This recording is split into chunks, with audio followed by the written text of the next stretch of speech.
और अब विस्तार पूर्वक खबरों पर नजर डालेंगे। शुरुआत करेंगे इस वक्त की बड़ी खबर से। प्रोजेक्ट टाइगर की 50वीं वर्षगांठ के मौके पर मैसूर में कार्यक्रम होना है। प्रधानमंत्री नरेंद्र मोदी कार्यक्रम में शामिल होंगे और पीएम बाघ गणना के आंकड़ों को घोषित करेंगे। दरअसल मध्य प्रदेश के लिए अच्छी खबर यह आ सकती है कि टाइगर स्टेट का दर्जा बरकरार रहने की उम्मीद जताई जा रही है। मध्य प्रदेश को टाइगर स्टेट का दर्जा मिला हुआ है और इस दर्जे को बरकरार रखा जा सकता है। दरअसल प्रधानमंत्री नरेंद्र मोदी कार्यक्रम में शामिल होकर बाघों की गणना के आंकड़ों को घोषित करेंगे और मध्य प्रदेश के लिए अच्छी खबर यह हो सकती है कि जब इनके संख्या का ऐलान खुद प्रधानमंत्री नरेंद्र मोदी करेंगे तो टाइगर स्टेट का जो दर्जा है मध्य प्रदेश का, संभव है कि यह बरकरार रहे और ये अच्छी खबर होगी मध्य प्रदेश के लिए। टाइगर स्टेट के तौर पर मध्य प्रदेश जाना जाता है और आज ये दर्जा बरकरार रहने की भी संभावना है। प्रधानमंत्री नरेंद्र मोदी मैसूर में कार्यक्रम में शामिल होंगे और इससे जुड़ी हर अपडेट आप तक हम पहुंचाते रहेंगे। और भोपाल में सनातन धर्म सभा, बागेश्वर धाम सरकार और देवकी नंदन ठाकुर शामिल हुए। सीएम शिवराज, वीडी शर्मा भी कार्यक्रम में पहुंचे। हिंदू राष्ट्र पर देवकी नंदन ठाकुर ने बयान दिया और कहा, श्री राम कथा नारों को कोई रोक न सके, इसलिए हिंदू राष्ट्र जरूरी है और हम तब तक ही सुरक्षित रहेंगे जब तक हम बहुसंख्यक रहेंगे। अभी काशी मथुरा बाकी है, जनसंख्या नियंत्रण कानून बाकी है। राम की तरह कृष्ण को भी आजाद करके रहेंगे। वेब सीरीज को लेकर सीएम शिवराज ने कहा, यथासंभव प्रयास करेंगे कि आने वाली पीढ़ी बुराइयों से बचे। और ये कार्यक्रम किया गया था। महाराज बालाजी महाराज की कृपा, प्रिया कांजी की कृपा से 2 या 3 बातें मैं आपसे कहने आया हूं, उसके बाद महाराज जी आपको बात कहेंगे। हम लोगों ने मिलकर कहा कि हिंदू राष्ट्र की क्यों जरूरत है। आज जो सत्य है वो सभी जानते हैं। सभी लोग सेकुलरता की जो बीन बजा रहे हैं, मुझे ईमानदारी से वो कसम खा के कहें कि 25 और 30 साल बाद ये देश सेकुलर रहेगा, इस बात की कोई गारंटी दे सकता है? आपको मेरा जवाब देना पड़ेगा, हां या ना।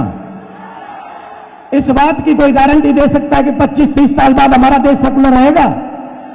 इस बात की कोई गारंटी दे सकता है कि 25-30 साल बाद हमारी बहन बेटियां सुरक्षित रहेंगी?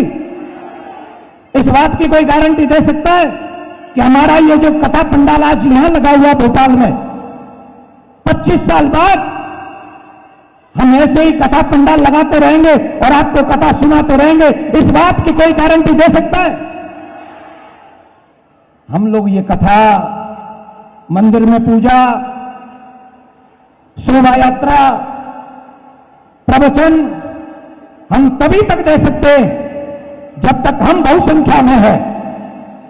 जिस दिन हमारी संख्या कम हुई, जाके देखो पाकिस्तान में क्या हाल है हमारा, जाके देखो बांग्लादेश में क्या हाल है हमारा, जाके देखो अफगानिस्तान में क्या हाल है। यह हमारी चिंता है, ये मेरी चिंता है। अभी सुप्रीम कोर्ट ने राम मंदिर के निर्माण के लिए ऑर्डर दिया और आज अयोध्या में राम मंदिर बनने जा रहा है। कौन कौन प्रसन्न है राम मंदिर बनने से? कौन कौन प्रसन्न है? अरे भैया, बड़े संतोषी हो। इतने सालों बाद जब राम मंदिर का ऑर्डर आया तो हम खुश हो गए, लेकिन अभी काशी बाकी है, अभी मथुरा बाकी है। बाकी है कि नहीं? जनसंख्या नियंत्रण कानून बाकी है, बाकी है कि नहीं? मंदिरों का पैसा सरकार लेती है, गुरुकुलम बनना बाकी है कि नहीं? है कि नहीं? फिर इतने कम में कैसे खुश हो गए? भ्राता श्री ने जो जो संकेत दिए हैं, कहा है कि अयोध्या तो झांकी थी, मथुरा काशी बाकी। तो भैया जी ने आज संकल्प लिया कि बहुत जल्दी मथुरा में भगवान श्री राम, भगवान श्री कृष्ण की जन्मभूमि के लिए एक जागरूक यात्रा निकालेंगे। हम यही प्रार्थना करते हैं कि जितने भी भारतवर्ष के ठाकुर जी के अनुयायी हैं, ये काम केवल भैया का नहीं है, पूरे विश्व में रहने वाले श्री कृष्ण उपासकों का काम है।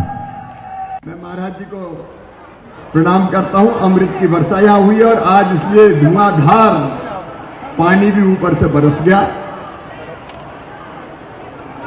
बोलने का औचित्य नहीं है। अभी तो केवल इतने ही कहता हूं, आपने वेब सीरीज की बात कही है, उसमें यथासंभव प्रयास किया जाएगा कि इस बुराई से आने वाली पीढ़ियां बचे हैं। और भिलाई में सीएम भूपेश बघेल ने छात्रों को बड़ी सौगात दी। उन्होंने स्वामी आत्मानंद स्कूल का लोकार्पण किया। इस मौके पर बच्चों ने मुख्यमंत्री का भव्य स्वागत किया। क्लासरूम्स में जाकर सीएम ने बच्चों से मुलाकात की, सेल्फीज ली और इसके साथ ही उन्होंने शहीद चुम्बन यादव की प्रतिमा का अनावरण किया। शहीद के परिजनों से मुलाकात की। सीएम ने शहीद के परिवार को हर संभव मदद देने का भरोसा दिया। 8 साल बाद परिजनों की मांगे पूरी की गई हैं। दरअसल कश्मीर के कुपवाड़ा में जवान चुम्बन यादव शहीद हुए थे।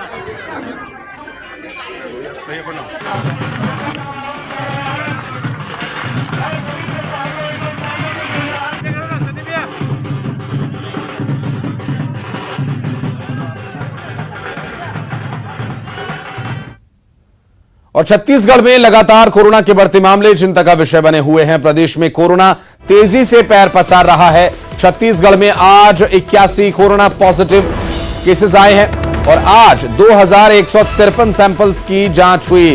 रायपुर में सबसे अधिक 27 नए मरीज मिले। प्रदेश में एक्टिव मरीजों की संख्या 442 पहुंच गई है। कोरोना से रायपुर में एक मरीज की मौत हो गई और कोरोना से सावधान रहने की आवश्यकता है। इससे जो आंकड़े लगातार बढ़ रहे हैं, चिंता का विषय बने हुए हैं और छत्तीसगढ़ में कोरोना के बढ़ते मामले चिंता का कारण। और छत्तीसगढ़ में 81 कोरोना पॉजिटिव केसेस आए हैं। साथ ही साथ आपको यह भी बता दें कि 2153 सैंपल्स की जांच की गई है और इसमें रायपुर में सबसे ज्यादा 27 नए मरीज मिले हैं। बेमेतरा जिले के साजा थाना क्षेत्र के बिरनपुर गांव में 2 समुदायों के बीच संघर्ष हो गया और इस पूरे मामले में पुलिस ने 11 लोगों को गिरफ्तार किया। बच्चों के आपसी विवाद में बड़ों के शामिल होने के बाद इसने बड़े संघर्ष का रूप ले लिया। दरअसल हमले में एक 23 वर्षीय युवक ईश्वर साहू की मौत हो गई। वहीं 4 लोग इसमें गंभीर रूप से घायल हैं। 2 पक्षों के बीच विवाद की जानकारी मिली। साजा थाने के सब इंस्पेक्टर बीआर ठाकुर ने अपने दलबल के साथ मौके पर पहुंचकर हालात को काबू करने का प्रयास किया, लेकिन ग्रामीणों ने उनके ऊपर भी हमला कर दिया, जिसकी वजह से वे गंभीर रूप से घायल हो गए। उनका इलाज जारी है। प्रशासन ने अब इस पूरे मामले में घटनाक्रम को लेकर जो जानकारी दी उसमें बताया गया कि अब सब कुछ नियंत्रण में है और दुर्ग जिले के आईजी सहित आसपास के पुलिस बलों को गांव में बुलाया गया। साथ ही धारा 144 भी लगानी पड़ी और लोगों को समझाइश दी जा रही है। गांव में पुलिस लगातार गश्त कर रही है।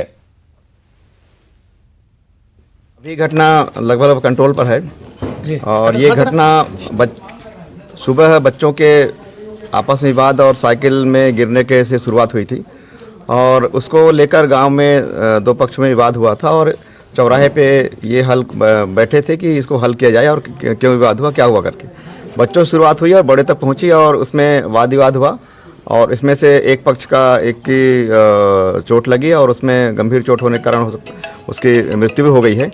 और उसके बाद हम लोगों ने यहाँ पर तत्काल पहुँचा और पूरी आपस में काफ़ी देर तक एसपी साहब ने भी समझाइश दी और हमने भी समझाइश दी इनको और समझाइश देने के बाद कहा कि जो घटनाएं हो गई है उस पर जिसका भी जो पक्ष अपराध बनेगा हम उसमें पूरी कायम करेंगे और दोनों तरह से कार्रवाई की जाएगी। सुबह हुआ है जिसमें 2 पक्षों में झगड़ा हुआ है और इस विवाद बहुत बढ़ गया है और इसमें एक 23 साल का लड़का है, उसकी मृत्यु हो गई है और इसके बाद बॉडी निकालने के लिए जब पुलिस टीम आई है उन पर भी हमला हुआ है जिसमें एएसआई ठाकुर उनको सिर पर गंभीर चोट आई है जो अभी वर्तमान में हॉस्पिटल में है और अन्य 2 पुलिसकर्मियों को भी चोट लगी है, जिस पर मौके पर तुरंत मैं और कलेक्टर साहब और तमाम अधिकारी पहुंचे हैं और गांव वालों को काफ़ी देर समझाइश दी गई है और इनको पूरी कार्रवाई करने की आश्वासन दिया गया है। गांव वालों द्वारा 9-10 लोगों को चिन्हांकित किया गया है और उनमें से इन्होंने 11 लोगों को चिन्हांकित किया और उनमें से 9 लोगों को पुलिस अपने कस्टडी में ली है और उनसे पूछताछ जारी है। और भी लोग जो संदिग्ध है उनको पकड़ने की कार्रवाई जारी है। और युगल तिवारी हमारे सहयोगी फोन लाइन पर हैं। युगल, कैसे ये विवाद शुरू हो गया और अभी क्या स्थिति है फिलहाल? वक्त कट मारने की ये पूरी घटना थी और विवाद बढ़ा। दोनों के बीच पहले विवाद हो रहा था, उसके बाद विवाद घरों तक पहुंचा और फिर उसे सुलझाने का प्रयास कर रहे थे। सभी लोग एकत्र थे। इसी दौरान अचानक बाताबाती हुई और फिर ये पूरा मामला बढ़ गया और जिसमें एक युवक की मौत हो गई है, 4 लोग घायल हैं, जिसमें से 3 पुलिस के अधिकारी कर्मचारी हैं।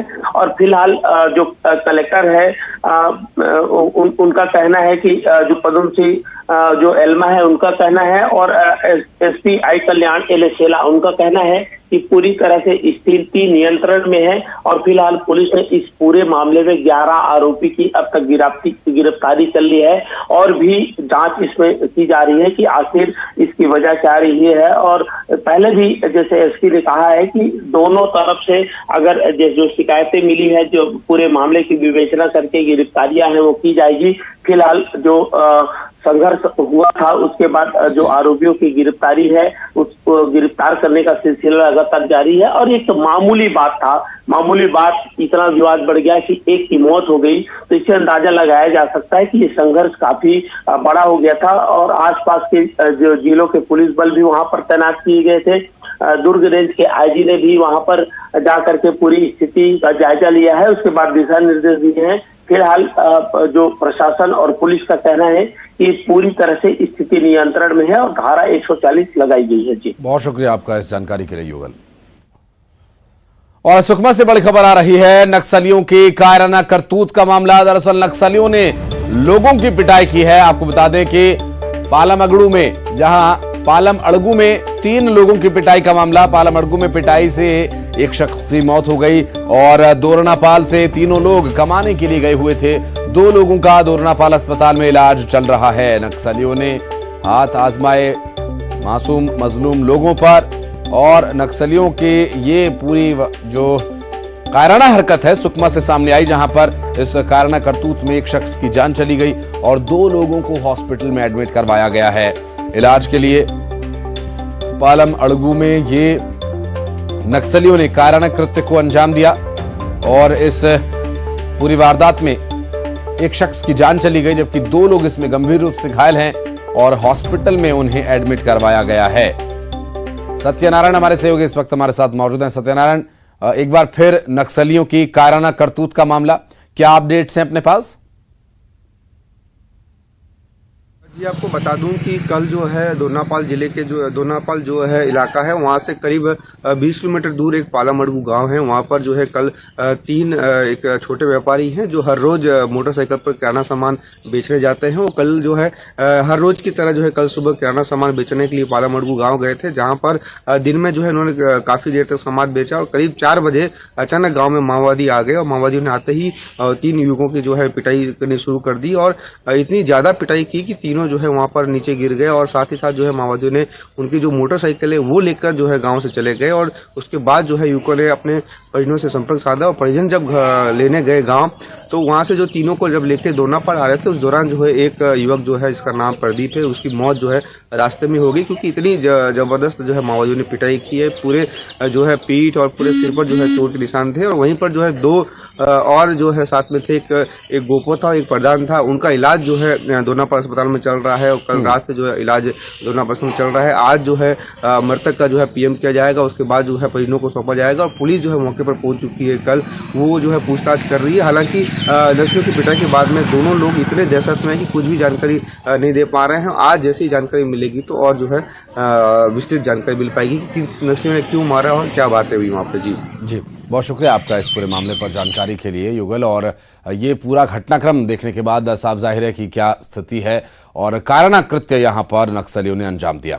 बढ़ते आगे, रुक करेंगे अगली खबर का। खंडवा में चरित्र पर शक को लेकर ग्रामीणों ने एक भाई और बहन को पेड़ से बांधकर पीट डाला और इस पूरे वारदात का वीडियो सोशल मीडिया पर अब वायरल हो रहा है। दरअसल दोनों युवक और युवती ग्रामीणों से गुहार लगा रहे थे कि वो भाई बहन हैं, लेकिन ग्रामीणों ने उनकी एक न सुनी। भीड़ में से किसी ने पुलिस को सूचना दी, जिसके बाद पुलिस मौके पर पहुंची और भाई बहन को छुड़ाकर अस्पताल लेकर पहुंचे और पुलिस ने 3 लोगों के खिलाफ इसमें केस दर्ज कर उनकी गिरफ्तारी की है। और ये पूरा मामला खंडवा जिले के पिपलौद थाना क्षेत्र के ग्राम बामंदा का है।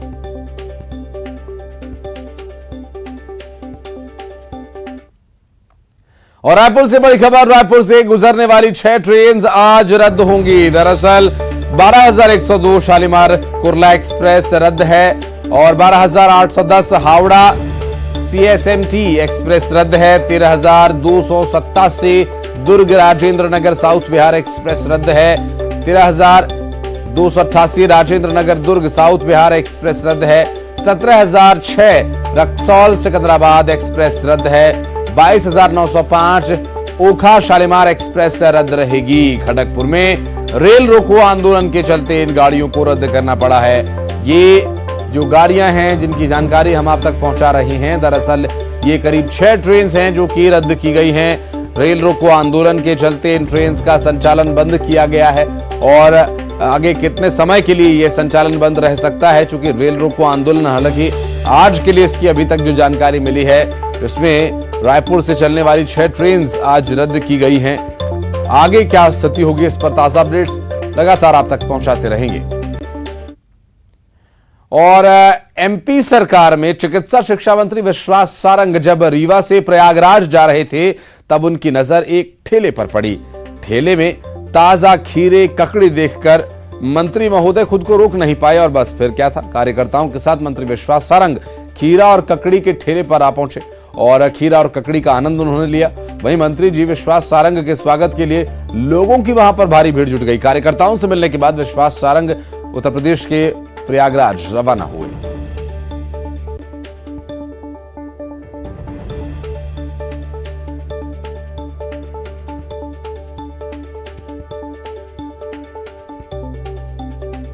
मंत्री विश्वास सारंग प्रयागराज के लिए निकले थे और खीरे और ककड़ी का आनंद लेने के लिए रास्ते में रुके।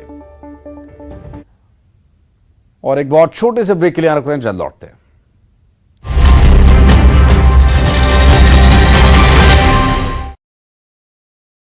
केंद्र सरकार का PNG CNG की कीमतों को लेकर बड़ा फैसला। हर महीने गैस के दाम किए जाएंगे तय। वाहन चालकों ने